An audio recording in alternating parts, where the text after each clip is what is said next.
राहुल गांधी इन दिनों चुनाव पर बहुत चिंता कर रहे हैं, बहुत चिंतन कर रहे हैं और वो लगातार लोगों के बीच जा जाकर समझने की कोशिश कर रहे हैं।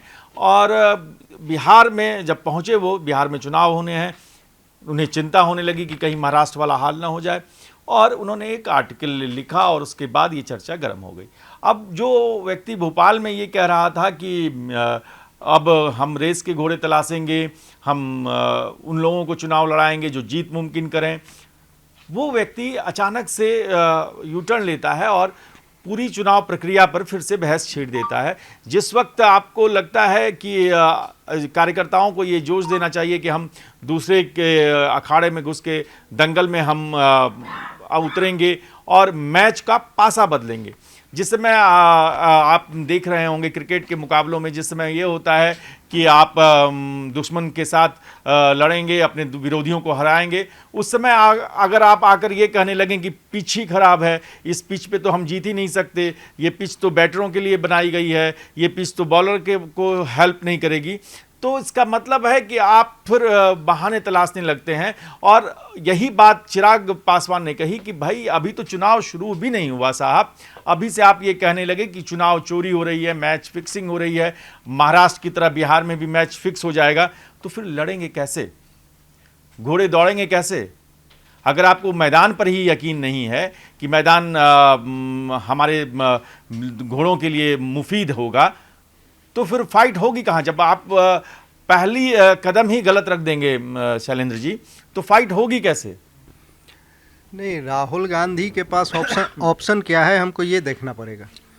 बिहार में न नेता है न कार्यकर्ता है, तो बिहार में वो चुनाव जीतेंगे कैसे? ये राहुल गांधी को भी मालूम है, जब मुझे मालूम है, पूरे बिहार के लोगों को मालूम है, सबको मालूम है, तो राहुल गांधी को भी मालूम है, हमसे ज़्यादा मालूम है राहुल गांधी को।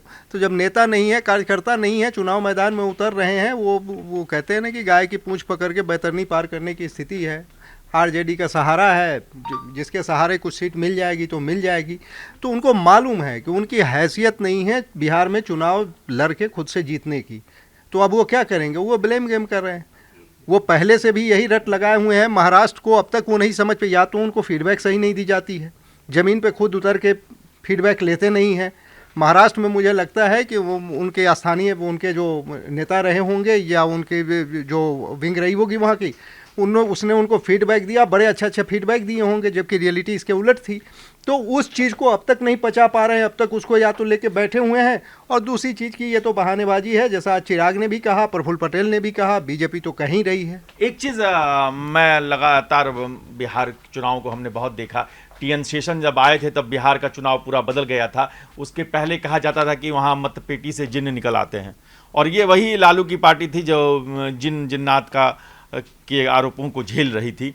और कमोबेश जो हालात हैं उसमें कांग्रेस उसी आरजेडी के साथ गठबंधन करेगी, जिस पर लालू राज में बहुत सारे आरोप लगे थे।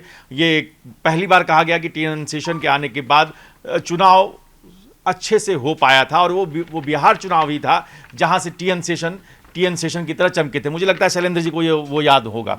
तो ये जो है वो, उस पर हम आपकी राय लेंगे। हम आपको बता दें कि जो राहुल गांधी ने आर्टिकल लिखा उसमें उन्होंने कहा क्या है कि पहले तो इलेक्शन कमीशन के अपॉइंटमेंट में पहली धांधली, चुनाव चोरी होती कैसे है ये समझिए। उसके बाद फेक वोटर से ऐड किए जाते हैं, फिर वोटर टर्नआउट जो है वो गलत तरीके से बढ़ाया जाता है। तीसरा क्या है कि बोगस वोटिंग की जाती है, और चौथा है कि इन सब को करने के बाद एविडेंस ही छुपा दिए जाते हैं। ये जो है मतपेटियां जैसे गायब होती थी लालू जी के समय में, अब वो जो आरोप है, और वैसे ही एक नया आरोप जो है राहुल जी कर रहे हैं। अब लालू दौर का जो सच है वो भी दुनिया जानती है, आप जिनके साथ गठबंधन कर रहे हैं वो भी सच दुनिया जानती है। इन सब के बीच आप मैच शुरू होने से पहले ही मैच फिक्सिंग, चुनाव फिक्सिंग का राग अलापना शुरू कर दिए। कैसे होगी फाइट? नहीं, इस बिहार में तो वाकई उनके लिए मुश्किल है। और मेरे ख्याल से ये बयान या जिस आर्टिकल में वो अपनी बातें लिख रहे हैं, बचना चाहिए था। क्योंकि अगर आप ये मान के चल रहे हैं, बिल्कुल सही बात आपने शुरू में अपने इंट्रो में कही कि जब आप ये मान के चल रहे हैं कि दिक्कत पार्टी में ही है, तो फिर आपका सारा ध्यान या आपकी अपनी कवायद जो होनी चाहिए वो इस बात पे ज़्यादा होनी चाहिए कि हम अपने संगठन को ज़मीन पर कैसे खड़ा करें, न कि संस्थाओं के अपहरण करने का या उनको बदनाम करने का एक रास्ता दें या बताएं कि हाँ ये ऐसा हो रहा है। रही बात जिन मुद्दों पे वो बार बार उठा रहे हैं, सवाल उठा रहे हैं, चुनाव आयोग भी उसमें बार बार उनको समझा चुका है, तथ्य दे चुका है और उसकी वेबसाइट पर भी वो अपलोड कर चुका है, जिसके लिए उसने बयान जारी किया कि बाकायदा कि राहुल गांधी जब भी इस तरह की बात करते हैं, खासकर महाराष्ट्र चुनाव का जिक्र करते हैं, तो वो उन तथ्यों को नज़रअंदाज करके अपनी बात रखते हैं। यानी कहीं ना कहीं उनको उनकी बात का जवाब लगातार चुनाव आयोग की तरफ से दिया जा रहा है। और चुनाव, देखिए दिलचस्प बात ये है कि जब भी राहुल गांधी बयान देते हैं, चुनाव आयोग तुरंत उस बात का जवाब उनको दे देता है। तो ये साफ सीधी बात यही है कि उनको अपने संगठन की कमज़ोरियों पे ही काम करना चाहिए और उसको दुरुस्त करने के बाद तब इस सवाल के साथ आना चाहिए कि भाई चुनाव चोरी हुआ या क्या हुआ। क्योंकि आप बिहार में अभी जिस बिहार का जिक्र वो कर रहे हैं, उस बिहार में वाकई में सही कहा शैलेंद्र सर ने, कांग्रेस की स्थिति क्या है राहुल गांधी को ये जानना होगा और जानने के बाद अगर ये बयान दें तो समझ में आता है कि हाँ। ये जो बयान दें, उनको घोड़ों को मैदान पे उतारने से पहले कान में जाके कह देना कि ये मैदान तुम्हारे लायक है ही नहीं, तो ये जो एक कोशिश हुई है, ये जो विमर्श शुरू किया, मुझे लगता है कि टाइमिंग ऑफ द विमर्श जो है वो गलत मैसेज दे जाएगा। शालू। जी बिल्कुल, आपने सही कहा, क्योंकि इससे पहले ही राहुल गांधी घोड़े वाली बयान देकर जो है फंस चुके हैं, विवादों में आ चुके हैं, जिसका बहुत लोगों ने जो है विरोध किया है। वहीं अब जो है इस तरह से जो है चुनाव आयोग पर सवाल खड़ा करना कि ये चुनाव फिक्सिंग हो रही है, इस तरह की बात में खुद राहुल गांधी फंसते नजर आ रहे हैं। क्योंकि जेपी नड्डा जो है वो कह रहे हैं कि इस तरह से आप किसी एक संस्थान पे आप इल्ज़ाम नहीं लगा सकते हैं। और चुनाव जो है उसमें लोगों का एक तरह से, हम जब भी कहते हैं चुनाव का नाम आते ही बोलते हैं ये महापर्व है, लोक पर्व का एक जो है लोकतंत्र का एक महापर्व है, इस तरह से बातें करते हैं। और आप जो है लोगों की एक आस्था होती है, लोग जो होते हैं आम जनता, वो बहुत उम्मीद के साथ जाते हैं वोट देने के लिए, और ऐसे में आप एक बड़ी पार्टी हैं देश के और इस तरह के बयान देते हैं तो सवाल उठना जायज़ है। और फिर बयान भी, आप इससे पहले भी बहुत सारे बयान में फंस चुके हैं राहुल गांधी, तो मुझे लगता है सोच समझ के किसी सबूत के साथ उनको पेश करना चाहिए तो वो ज़्यादा अच्छा होता। ये जो सबसे बड़ी बात जो मैं लगातार समझने की कोशिश कर रहा हूँ कि वो ये है कि मैच शुरू होने से पहले मैच फिक्सिंग का राग अलापना, ये कहना कि नहीं अंपायर गलत फैसले ही देंगे, जितने अंपायर हैं वो सब मिले हुए हैं, थर्ड अंपायर भी मिला हुआ है, टॉस भी गलत हो जाएगा, रिजल्ट भी गलत आ जाएगा, चौके को चौका नहीं माना जाएगा, छक्के को छक्का नहीं माना जाएगा, फिर मैच होगा कैसे? बिल्कुल सही बात है, फिर मैच होगा कैसे अगर आप पहले ही सवाल खड़े कर देंगे। तो इस मामले में मुझे भी लगता है कि राहुल गांधी का ये बयान उन पे ही बैकफायर हो सकता है, क्योंकि उनकी स्थिति बिहार में ऑलरेडी बहुत ख़राब है कांग्रेस की। अगर मैं सिंगल उनकी खुद की पार्टी की बात करूं, वो बात अलग है कि वो आरजेडी के साथ महागठबंधन में है, उसके दम पे उनके पास अगर उनकी झोली में कुछ आ जाएगा तो वो बात अलग है। लेकिन साफ तौर पर इलेक्शन कमीशन पे सवाल उठाना या ईवीएम पे या इस तरीके की मैच फिक्सिंग से महाराष्ट्र विधानसभा चुनाव से जोड़ के देखना, तो देखिए बिना प्रूफ के तो कोई भी नहीं सुनता है। वो बात ठीक है, अगर आपको लगता है कहीं कुछ होता भी है, एक दो ऊपर नीचे कुछ होता भी है, तो वो उसके लिए आप प्रूफ करिए, उस चीज़ को इलेक्शन कमीशन को प्रूफ करिए या सरकार को, केंद्र सरकार को प्रूफ करिए कि हाँ ये चीज़ हो रही है। इसके अलावा क्योंकि आपने विपक्ष पे मतलब जेडीयू पे या एनडीए पे उंगली उठाई है इनडायरेक्टली, तो इस पे जेडीयू ने जवाब दिया। उनके एक प्रवक्ता है नीरज कुमार, उन्होंने कहा है कि राहुल गांधी आप विपक्ष के नेता हैं, आप ऑपोजिशन के लीडर हैं, ऊपर से आप बाहर से पढ़ लिख के आए हैं, तो आप इस तरीके की बातें क्यों कर रहे हैं। दूसरी चीज़ है, इस तरीके से जब महाराष्ट्र विधानसभा चुनाव में आपकी हार होती है तो आप सवाल खड़ा करते हैं, तेलंगाना में आप जीत जाते हैं तो आप सवाल नहीं खड़ा करते, गैर भाजपा सरकार अगर बंगाल में बन जाती है तब आप जय जय करते हैं, तब आपको नहीं लगता है कि ये गलत है। लेकिन जब आप जहाँ पे आपकी खुद की मजबूती नहीं है वहाँ पे आप चुनाव लड़ने से पहले सवाल खड़े करें। हालांकि क्योंकि जिसके साथ वो गठबंधन में आरजेडी, उनके प्रवक्ता मृत्युंजय जो है, उन्होंने बोला है कि राहुल गांधी ने जो कहा है बिल्कुल सही कहा है, कुछ गलत नहीं है, क्योंकि 2020 के बिहार के विधानसभा चुनाव में धांधली हुई थी, जिस बेसिस पे वहां पे जीत मिली उनको।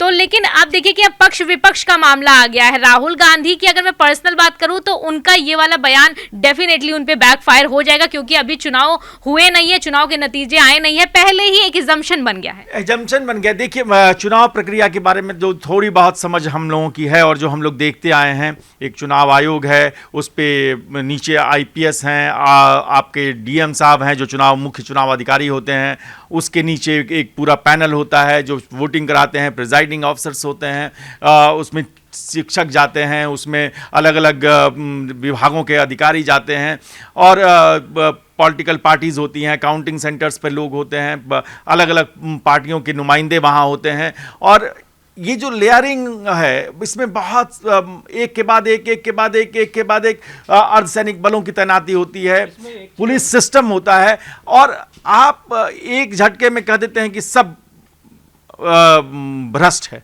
मतलब एक चुनाव आयोग जो यहाँ 3 लोग बैठे हैं वो भ्रष्ट हैं, उसके बाद वो जो कहते हैं वो पूरा सिस्टम यहाँ से लेकर नीचे तक सारा सिस्टम भ्रष्ट है, और वहाँ से कोई आवाज़ उठाने वाला आदमी नहीं है जो ये आके कह दे कि नहीं, हमसे ज़बरदस्ती कहा जा रहा है कि आप इसके वोट बढ़ा दीजिए, इसके वोट घटा दीजिए। अगर ऐसा लगातार हो रहा था तो कोई तो सिस्टम में ऐसा एक बागी होता जो ये आकर कहता कि नहीं, हमको ईवीएम में कहा जा रहा है कि गलत तार जोड़ दीजिए। ईवीएम में इसमें एक बात और जोड़नी है कि वो चुनाव की चोरी ना भी हो और वो आ भी जाए तो उनके जो नेता चोरी हो जाते हैं, वो किसकी गलती है? नहीं, उस पर मैं जाऊंगा। अभी तो पहली चुनाव प्रक्रिया पर भास्कर जी, आपको क्या लगता है कि हम इस तरह का एक बयान देकर पूरे सिस्टम को टॉप टू बॉटम उसका कॉन्फिडेंस बिगाड़ने का काम करते हैं? एकदम करते हैं। ईडी हो, सीबीआई हो, उस मुद्दे पर भी उनका बयान वैसा ही है। अभी जो सरेंडर वाला बयान दिया है वो भी देश के प्रधानमंत्री के लिए कैसी भाषा है वो आप देख सकते हैं। और उनके सीरीज ऑफ स्टेटमेंट्स जो हैं, जो वो बयान देते हैं, उन बयानों का एक ही उद्देश्य होता है, और वो उद्देश्य मनीष तिवारी और शशि थरूर ने बड़े अच्छे से समझाया है। उन्होंने कहा कि सियासत में एक दूसरे को नीचा दिखाने के लिए, अपने नंबर बनाने के लिए हम कुछ बयानबाजियाँ करते हैं, उन बयानबाजियों से हमको भाव मिलता है जनता के बीच में।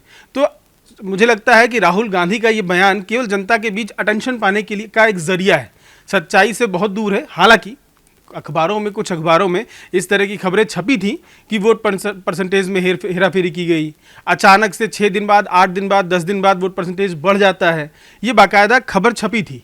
उस खबर को कोट करते हुए उन्होंने लिखा था, आज भी एक अखबार के आर्टिकल को उन्होंने कोट किया है, उसके बाद अपना आर्टिकल लिखा है। तो कहीं से उनको कुछ ना कुछ मिलता रहता है, कुछ हवा में जब कुछ होता है तो कहीं, जैसे पहले बूथ कैप्चरिंग होती थी, सबको पता था कि होती थी, जो वोट है बोगस वोट पड़ते थे, तो वो कहीं से एक खबर आई, उन्होंने उठा के उसको पूरे देश का मुद्दा बना दिया। ऐसे ही आज की डेट में भी ईवीएम, मान लीजिए किसी ईवीएम सेंटर पर बीजेपी का कार्यकर्ता बैठ गया, कुछ हो गया, तो एक घटना को लेकर पूरे देश और पूरे सिस्टम पर सवाल नहीं उठाया जा सकता। राहुल गांधी का स्टेटमेंट, वो एक नेशनल पार्टी के नेता हैं, और नेशनल पार्टी का नेता किसी एक छोटी सी घटना को पूरे देश का सिस्टम नहीं बता सकता, और यही काम वो बार बार कर रहे हैं, केवल इसलिए क्योंकि नाच ना आवे आंगन टेढ़ा। एक चीज़ हम समझने की कोशिश करेंगे, और हम आखिरी चरण में जा रहे हैं इस बातचीत के।